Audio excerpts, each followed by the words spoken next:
नमस्कार। मैं एक बार फिर आज आ गया हूँ आपके साथ एक नई कहानी के साथ और कुछ नई बातें मैं आपको बताऊंगा जिम्मेदारी और कर्तव्यों के बारे में।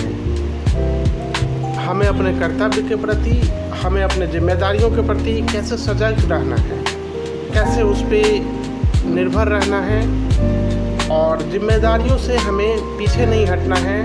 और ख़ास करके हमें ये ध्यान रखना है कि जब हमें कोई जिम्मेदारी मिलती है तो उसकी वजह से हम अपने आप को पीछे ना करें, क्योंकि जिम्मेदारी वो पिंजरा है जहाँ इंसान आज़ाद होकर भी बंध जाता है।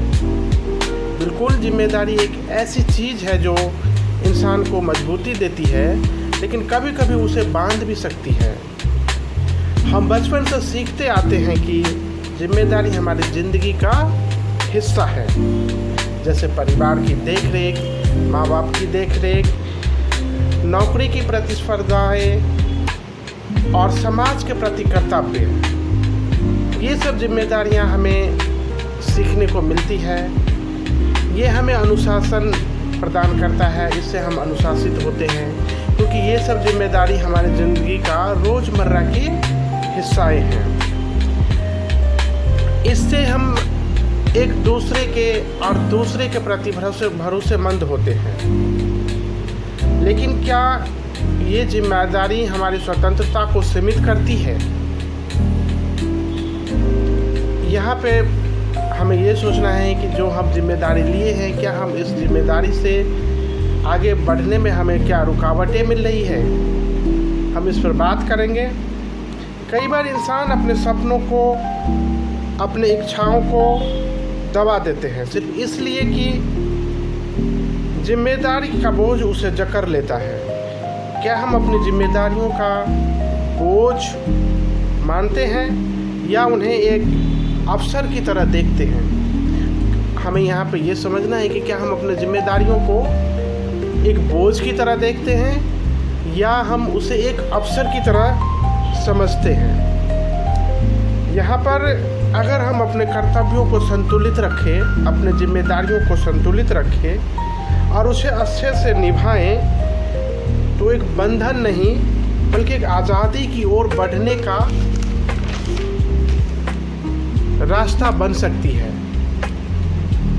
इसके लिए हमें अपने कर्तव्यों के प्रति, हमें अपने जिम्मेदारियों के प्रति ईमानदार और सजग रहना पड़ेगा।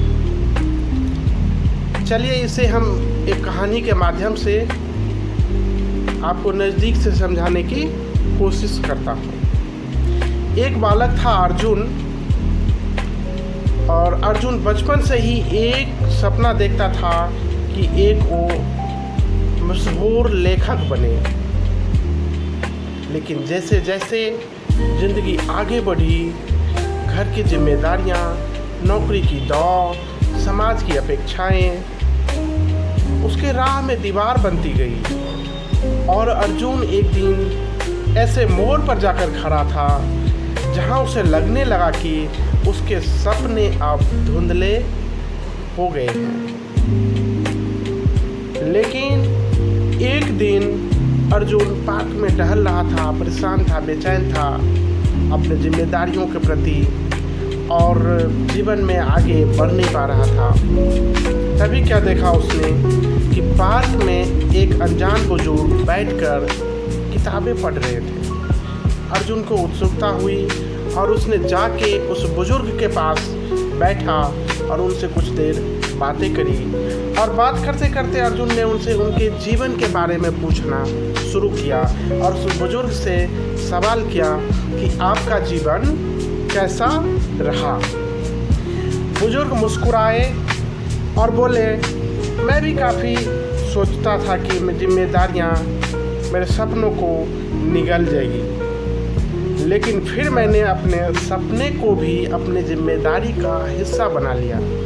अब यहाँ पे सोचने वाली बात यह है कि उस बुजुर्ग ने जो जवाब दिया कि मेरा जो जिम्मेदारी था, उस जिम्मेदारी को भी मैंने अपने सपनों का ही हिस्सा बना लिया।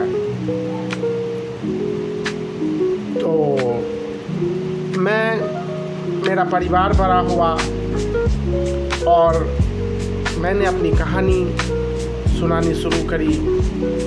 नौकरी लगी। नौकरी से जो समय बचता था उस खाली समय में मैंने अपनी कहानी लिखनी शुरू करी और आज मेरी कहानियाँ ही मेरी विरासत है। तब जाकर अर्जुन को समझ आया, तब उसे एहसास हुआ कि जिम्मेदारी कोई बंधन नहीं थी बल्कि एक रास्ता था जहाँ वह अपने सपनों को धीरे धीरे आगे बढ़ा सकता था। अगले ही दिन उसने अपनी पहली कहानी लिखनी शुरू करी। अब अर्जुन अपने सपनों को पूरा करने के राह पे था और आगे चलकर उसने अपने सपने को पूरा किया। अंत में मैं इतना कहना चाहूँगा कि हमें थोड़ा सा अपने जीवन में धैर्य रखना चाहिए, कोशिश करती रहनी चाहिए, क्योंकि जीवन जो है एक ट्रैफिक सिग्नल की तरह है, ट्रैफिक सिग्नल की लाल बत्ती की तरह है। यदि हम थोड़ी प्रतीक्षा करें तो वो हरी हो जाती है। हमें थोड़ी अपने जीवन में धैर्य रखना चाहिए, थोड़ा रुकना चाहिए, थोड़ा विचार करना चाहिए, फिर आगे बढ़ना चाहिए। नमस्कार।